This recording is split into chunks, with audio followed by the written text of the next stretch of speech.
A simple woman mocked for her kindness, until her billionaire husband teaches everyone a lesson they'll never forget. The city slept as Martha Wilson's alarm pierced the darkness at 4 a.m.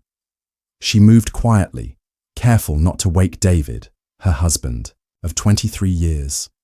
The small apartment kitchen glowed with soft yellow light as she prepared a simple breakfast and packed 2 lunches, one for herself and an extra sandwich, just because. By 5:15, Martha stood at the bus stop, her worn coat pulled tight against the morning chill.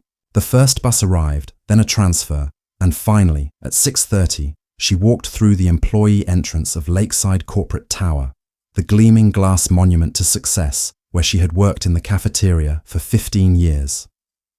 "Morning, Frank," Martha called to the security guard, sliding a paper bag across his desk.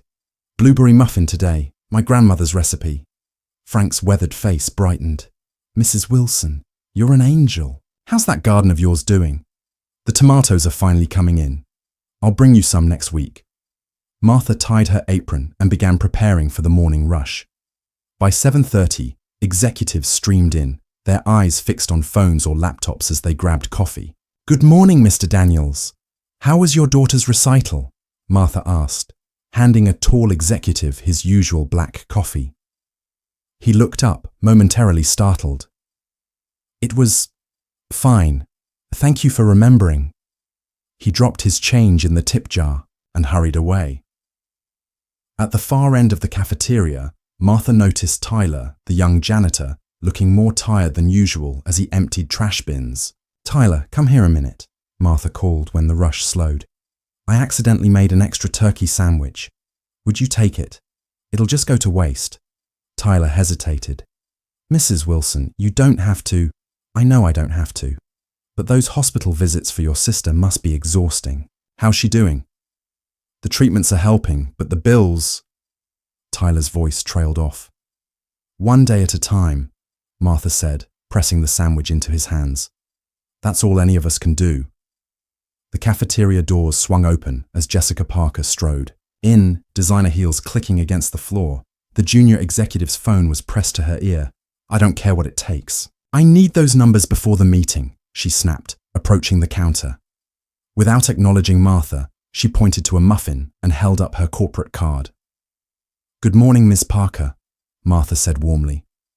"Blueberry today, freshly baked." Jessica barely nodded, continuing her call. "No, that's completely unacceptable. Do I need to remind you what's at stake here?" As Martha handed her the muffin, Jessica's coffee cup tipped, spilling across the counter. "For God's sake," Jessica muttered, glaring at Martha as if she were responsible. "Can someone clean this up? I'm already late." She walked away, leaving the mess behind. Mr. Peterson, the operations manager, witnessed the exchange from nearby. "Efficiency, Mrs. Wilson," he reminded her as Martha began wiping up the spill. "We don't pay you to chat with the staff or coddle the executives. 3 minutes per customer interaction, maximum." "Yes, Mr. Peterson," Martha replied, her smile never faltering. "I'll keep that in mind." As the morning continued, Martha moved through her routine, serving, cleaning, preparing. To most, she was invisible, part of the building's machinery, but she noticed everything. The security guard's arthritis bothering him more today, the new cleaning woman who hadn't eaten breakfast, the executive whose hands trembled slightly as he paid for his coffee. Martha Wilson saw them all, carrying their secrets and struggles in her heart as she moved through her day. Invisible, yet essential, like the foundation of the gleaming tower itself. Martha Wilson unlocked the door to apartment 3B, sighing with relief as she stepped into the modest 2-bedroom home. The aroma of simmering soup filled the air. "David, I'm home," she called. Her husband emerged from the kitchen, wiping his hands on a dish towel. "Perfect timing. Dinner's almost ready." They shared a quick kiss before Martha settled at their small dining table. David ladled soup into bowls, then joined her. "How was your day?" Martha asked, blowing on a spoonful. David chuckled. "The usual. Board meetings, investment reviews. You?" "Tyler's sister needs more treatments. I wish we could do more." David nodded, thoughtfully. We could, you know, anonymously. I know. But we agreed. No special treatment. It would change everything.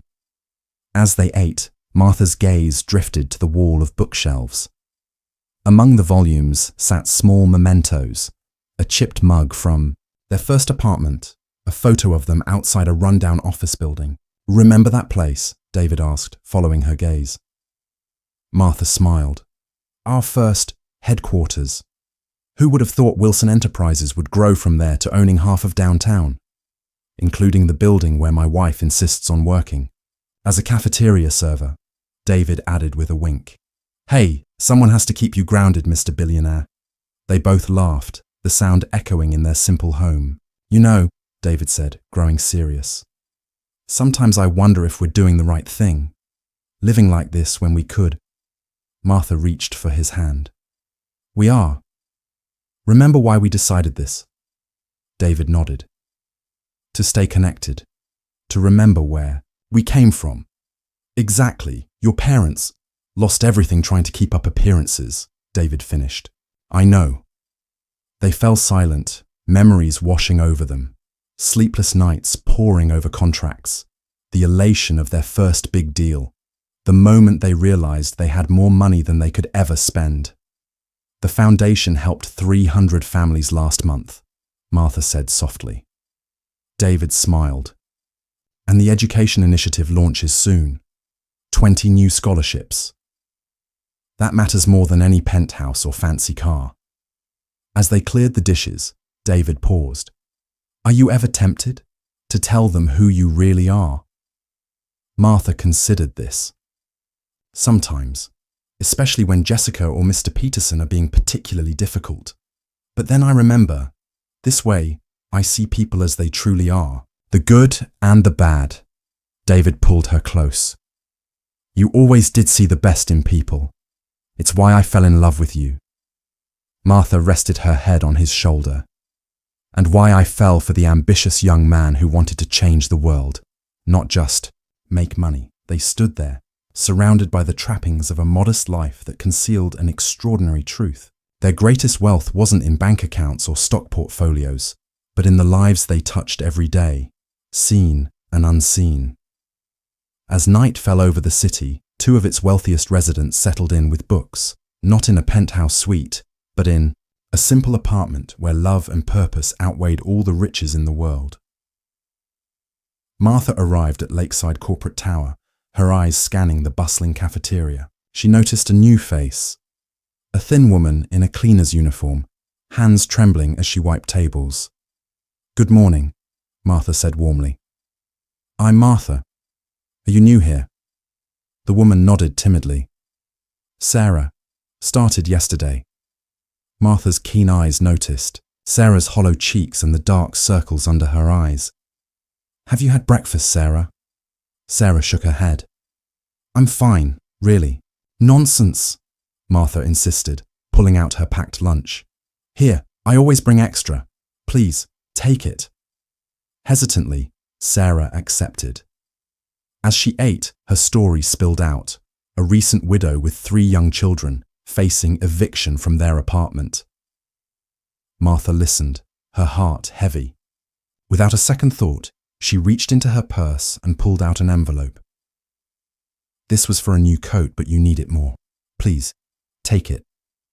Sarah's eyes widened. I couldn't possibly. You can and you will, Martha said firmly. We all need help sometimes. Suddenly, a commotion erupted near the coffee station. Jessica Parker, the ambitious junior executive, was in tears, her laptop screen black. No, no, no. The presentation is in an hour and everything's gone, Jessica wailed. While others gave her a wide berth, Martha approached. Ms. Parker, can I help? Jessica looked up, mascara streaking her cheeks. Unless you can magically recover lost files, I doubt it, she snapped. Well, I did take a computer course at the community college, Martha offered. May I take a look? Jessica scoffed, but handed over the laptop. Martha's fingers flew over the keys, and within minutes, the screen flickered to life. "There," Martha said, smiling. "Your files should be in the temporary folder. I think your battery just died." Jessica stared, in disbelief. "How did you— thank you." As Jessica hurried off, Mr. Peterson approached, frowning. "Mrs. Wilson, a word?" He led her to a quiet corner. "While I appreciate your helpfulness, remember your place. You're here to serve food, not play. IT support. Stick to your duties. Understood?" Martha nodded, but her eyes sparkled with quiet determination. As she returned to her station, she caught Sarah's grateful glance and Jessica's bewildered look. In that moment, Martha knew that true wealth wasn't measured in bank accounts or job titles, but in the seeds of kindness planted each day, and in the fertile soil of human connection. Those seeds would grow into something far more valuable than any corporate success. Word of Martha's generosity spread through Lakeside Tower like wildfire. By lunchtime, the cafeteria buzzed with whispers and sidelong glances. "Did you hear?" The cafeteria lady gave her winter coat money to that new cleaner, one accounting clerk murmured. "Some people never learn to manage their finances," another replied. "No wonder she's serving coffee at her age." Martha kept her head high, focusing on her work as the conversation swirled around her. The whispers stung, but she'd weathered. Worse. Later that afternoon, Mr. Peterson held a staff meeting in the cafeteria after the lunch rush. Martha was restocking supplies when she heard her name. "This is precisely the kind of emotional decision-making that has no place in business," Mr. Peterson announced to the gathered managers. Mrs. Wilson gave away her savings to someone she barely knew. This demonstrates why we need clear boundaries and professional distance in the workplace. Laughter rippled through the group. Martha's cheeks burned as she kept her back to them, arranging napkins with trembling hands. "I heard she can't even afford a proper winter coat now," Jessica chimed in, her voice carrying clearly. "Talk about financial irresponsibility." More laughter followed. Martha closed her eyes briefly, steadying herself. "That's not fair," Tyler's voice cut through the mockery. The young janitor had been mopping nearby. "Mrs. Wilson helped someone in need. That's not irresponsibility. That's humanity." Mr. Peterson's expression hardened.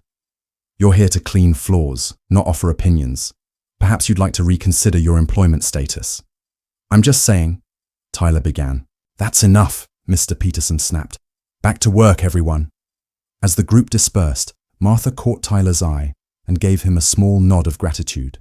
He nodded back before returning to his mop. That evening, Martha recounted the day's events to David as they sat in their living room. "It was humiliating, David. They laughed like I was some foolish child."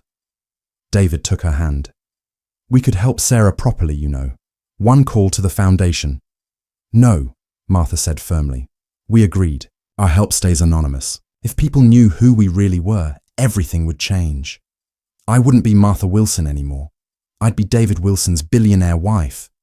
But is it worth the mockery? The disrespect?" Martha smiled sadly. "How would I ever know who's genuine? Right now, Tyler defended me because he believes in kindness, not because he wants something from me.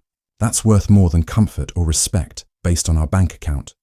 David nodded slowly. "You've always been the wiser one."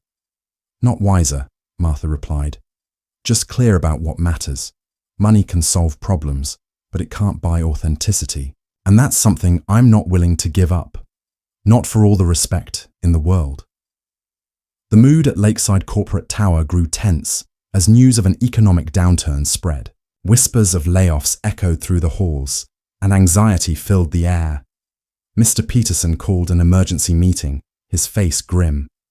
"We must implement immediate cost-cutting measures," he announced, "starting with non-essential personnel in maintenance and food services." Martha's heart sank as she watched her co-workers' faces fall.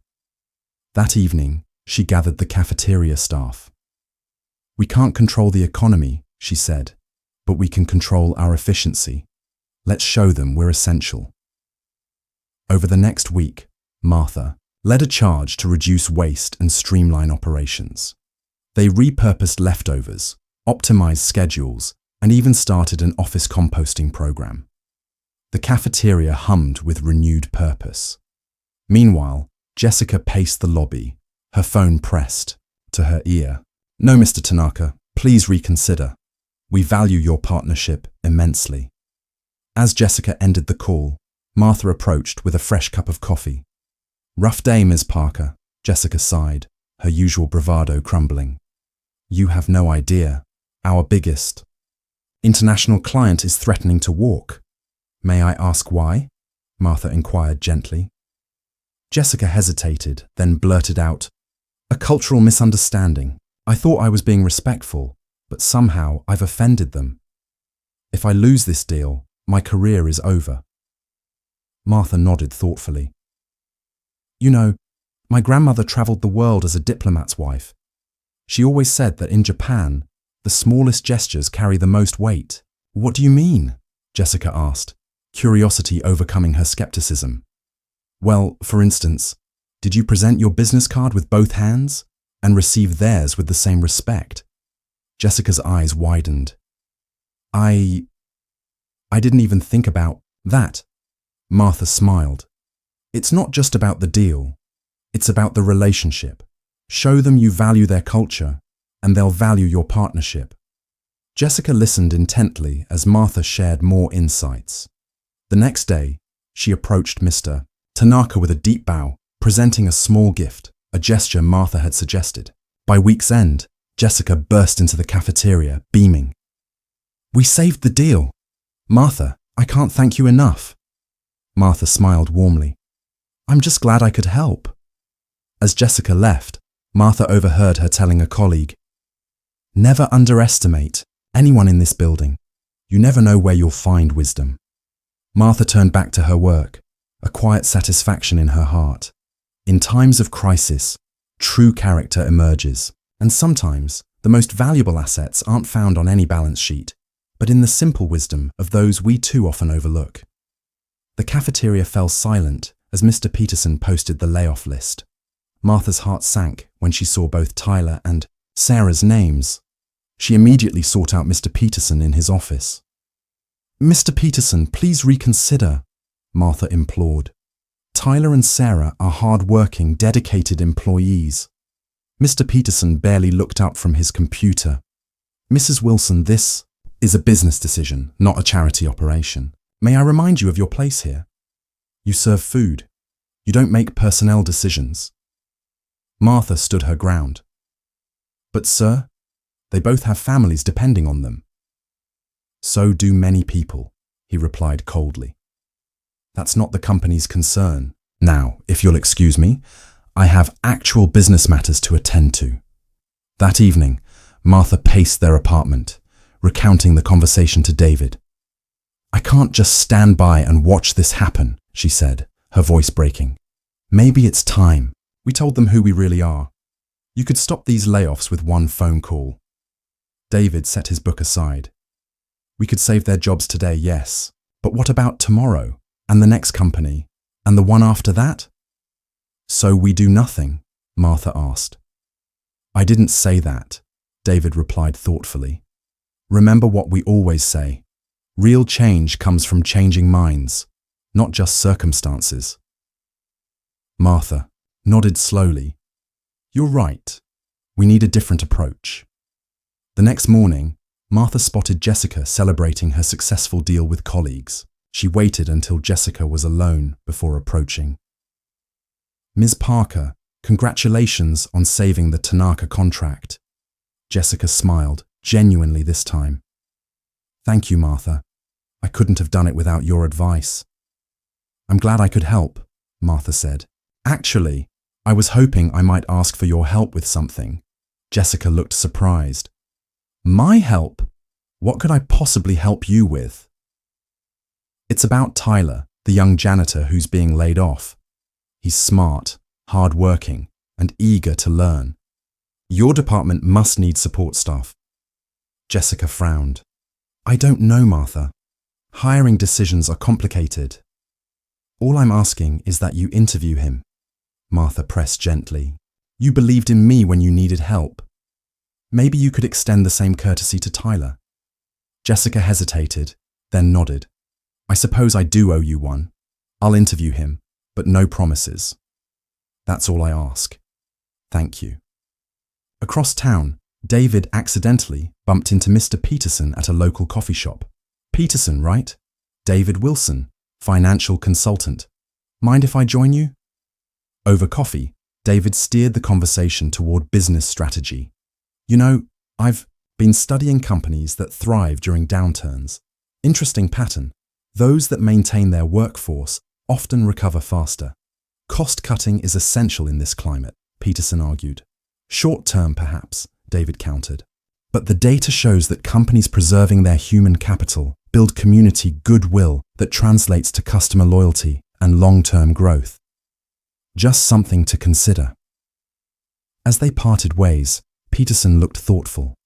The seeds had been planted, not through power or wealth, but through wisdom and influence. Sometimes the most effective changes happen not by force, but by helping others see a different path forward. The Grand Horizon hotel ballroom glittered with Chicago's business elite. Jessica Parker smoothed her designer dress, mentally reviewing her networking strategy for the charity gala. This was her chance to mingle with the city's power players. There's the CEO of Midwest Financial, she murmured to herself, plotting her approach. But as she turned, she froze. Walking through the entrance was Martha Wilson, not in a server's uniform, but in an elegant yet simple evening gown, arm in arm with a distinguished silver-haired man. That can't be, Jessica whispered. More shocking still was how the room responded. The CEO of Chicago National Bank immediately approached the couple, greeting the man with obvious deference. The mayor followed, then several board chairmen. Jessica edged closer to a nearby conversation. Is that really him? David Wilson himself? A woman whispered to her companion. In the flesh. The founder of Wilson Enterprises rarely shows his face in public. I heard he owns half the commercial real estate downtown, including Lakeside Tower. Jessica's champagne glass nearly slipped from her fingers. Wilson Enterprises owned her building. And Martha, Cafeteria Martha, was his wife. The gala chairman tapped his microphone. Ladies and gentlemen, I'm thrilled to announce an anonymous donation of $10 million to fund scholarships for underprivileged youth. Murmurs rippled through the crowd. It's him, someone nearby whispered. Wilson always donates anonymously. Jessica watched, dumbfounded, as Martha slipped away from the crowd toward a quiet alcove. Without thinking, Jessica followed. It was you, all along, Jessica said, her voice trembling. You're not just a cafeteria worker. You're Martha Wilson. Your husband owns our building. Martha turned, unsurprised. Hello, Jessica. I don't understand. Why would you work in a cafeteria? Why would you let people like me treat you like you were nothing? Martha smiled gently. Is that what you think? That serving others makes someone nothing? Jessica flushed. No, I didn't mean, but you're wealthy. You could do anything, be anywhere. Why choose to be mocked and overlooked? Because wealth doesn't define worth, Martha said simply, and privilege can become a prison that separates you from reality. But the disrespect, the condescension, shows me who people truly are, Martha finished. When I'm just Martha from the cafeteria, I see the real Jessica Parker, not someone performing for the boss's wife. Jessica looked away, ashamed. Every day, Martha continued, I learn something that shapes our foundation's work or David's business decisions. When we funded the childcare center in the building, it was because I overheard working mothers struggling with daycare costs. When we implemented the education grants, it was because Tyler told me about dropping out of college to support his sister. So it's all research, Jessica asked. Martha shook her head. It's connection, real human connection, something money often destroys. Jessica thought about how differently she'd have treated Martha had she known her true identity. I've been horrible to you.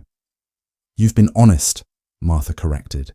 And now you have a choice about who you want to be going forward. That's more valuable than any apology. As they rejoined the gala, Jessica saw the Wilsons with new eyes, not as powerful elites, but as people who chose to remain grounded in a world that constantly pushed them to separate themselves from ordinary humanity. And in that moment, she understood that true worth had nothing to do with net worth at all. The news spread through Lakeside Tower like wildfire. By Monday morning, everyone knew that Martha Wilson, the humble cafeteria worker, was actually married to David Wilson, the billionaire owner of the entire building. Mr. Peterson paced his office, tugging at his collar. "This can't be happening," he muttered. The memory of every condescending remark, every dismissive gesture toward Martha, played in his mind like a horror film. In the break room, whispers filled the air. "I told her she was wasting her money on that cleaner," one accountant said nervously. "Do you think she'll tell her husband to fire me?" Jessica sat quietly, remembering her own mockery. Unlike the others, she'd seen firsthand the grace with which Martha carried herself. At 10 a.m., an email announced an all-staff meeting. Employees filed into the conference center, anxiety palpable. For many, it was their first glimpse of David Wilson in person as he took the podium. "Good morning," he began. "For those who don't know me, I'm David Wilson, founder of Wilson Enterprises. But the person you should really know is my wife, Martha." Martha joined him, still wearing her cafeteria uniform. Murmurs rippled through the crowd. "For 15 years, Martha has worked among you, not out of necessity, but out of choice. While I've been reading spreadsheets, she's been reading something far more valuable, the human spirit." Mr. Peterson shifted uncomfortably in his seat. "Some of you mocked her generosity as foolishness," David continued. "But that generosity, that humanity, is precisely what will guide our company forward." He outlined a new vision. Effective immediately, all recent layoffs are reversed. Furthermore, we're implementing new policies that support work-life balance and community engagement. Gasps and murmurs filled the room. Martha's experiences have shown us that treating people with dignity isn't just morally right. It's good business. Companies thrive when employees feel valued, when they're treated as humans, not just resources. Martha stepped forward. "I never wanted special treatment, and I don't want anyone treated differently now. What I hope is that we all remember that titles and positions don't define our worth." David nodded. "To that end, we're making some changes. Mr. Peterson will be heading a new employee welfare initiative, reporting directly to Martha." Peterson's face paled, and Jessica Parker will be promoted to senior director, with one condition: spending 1 week each quarter working in various support roles throughout the company. Jessica's surprise turned to understanding as she caught Martha's eye. "Success isn't measured by how high we climb," David concluded, "but by how many we lift up along the way. That's the lesson Martha has taught me, and it's the principle that will guide Wilson Enterprises from this day forward." As the meeting ended, employees approached Martha, not with fear or false flattery, but with new eyes, seeing for the first time the quiet dignity that had always been there. And in that moment, the true power of humility became clear. It hadn't been Martha who needed to change, it had been everyone else. 6 months transformed Lakeside Tower beyond recognition. The once cold, sterile environment now buzzed with energy and purpose. Martha Wilson divided her time between the executive suite, where she and David directed their foundation's work, and the cafeteria, where she still served coffee 2 days a week. "Don't you find it strange?" a new employee asked her one morning. "Being both the owner's wife and a cafeteria worker," Martha smiled as she refilled his cup. "Not at all. This keeps me grounded. The best ideas don't come from boardrooms. They come from conversations like this one." On the executive floor, Jessica Parker led her team meeting with a new approach. Gone was the cutthroat competitiveness that had once defined her leadership style. "Before we discuss the quarterly numbers," Jessica began, "I'd like to hear how everyone's doing with their work-life balance. Remember, we're measuring success differently now." Later that day, Jessica and Martha met for their weekly lunch. The Singapore deal closed, Jessica reported. And get this, they specifically mentioned our company culture as a deciding factor. Martha nodded. People can feel authenticity. How was your week in customer service? Jessica laughed. Humbling. But I learned more about our product gaps in 5 days on the phones than in 6 months of reports. That's exactly why David and I live the way we do, Martha replied.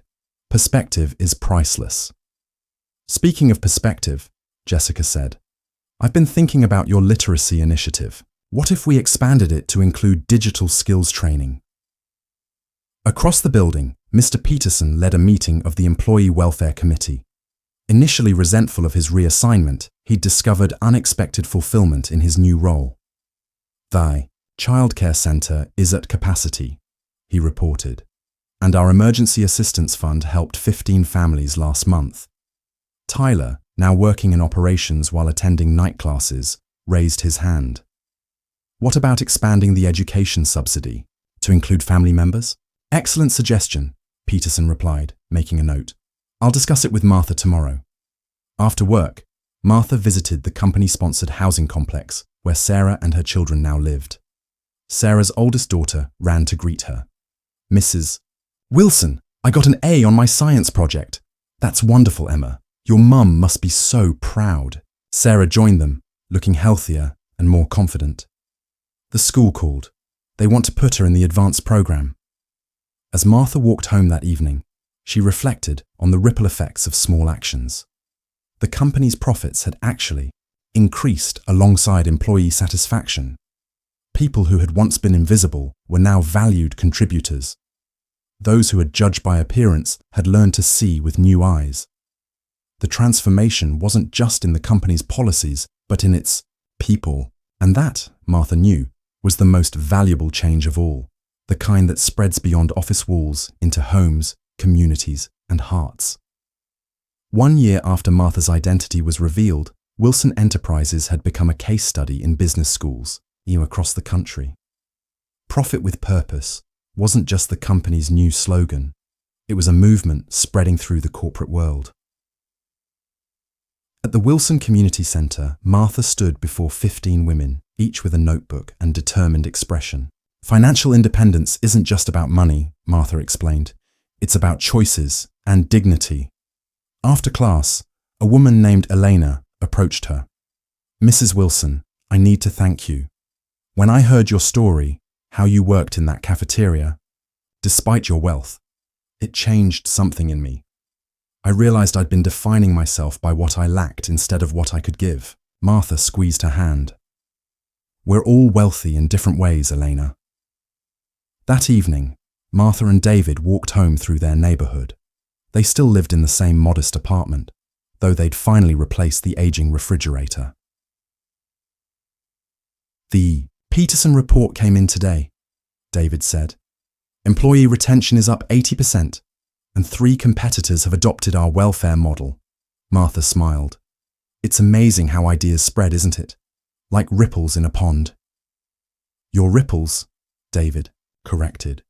From that first day, you insisted on working in the cafeteria.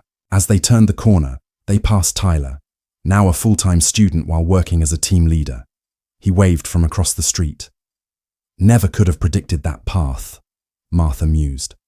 Ahead, a young woman struggled with grocery bags that suddenly split, spilling contents across the sidewalk. Without hesitation, Martha hurried to help. Thank you so much, the woman said as they gathered the scattered items. We all need help sometimes, Martha replied simply. As Martha and David continued home, the young woman noticed an elderly man struggling with his cane. She remembered Martha's kindness and stepped forward to offer assistance. And so, the ripple continued, one small act at a time, proving that the most powerful changes don't always come from wealth or position, but from the simple choice to see the dignity in every person we meet.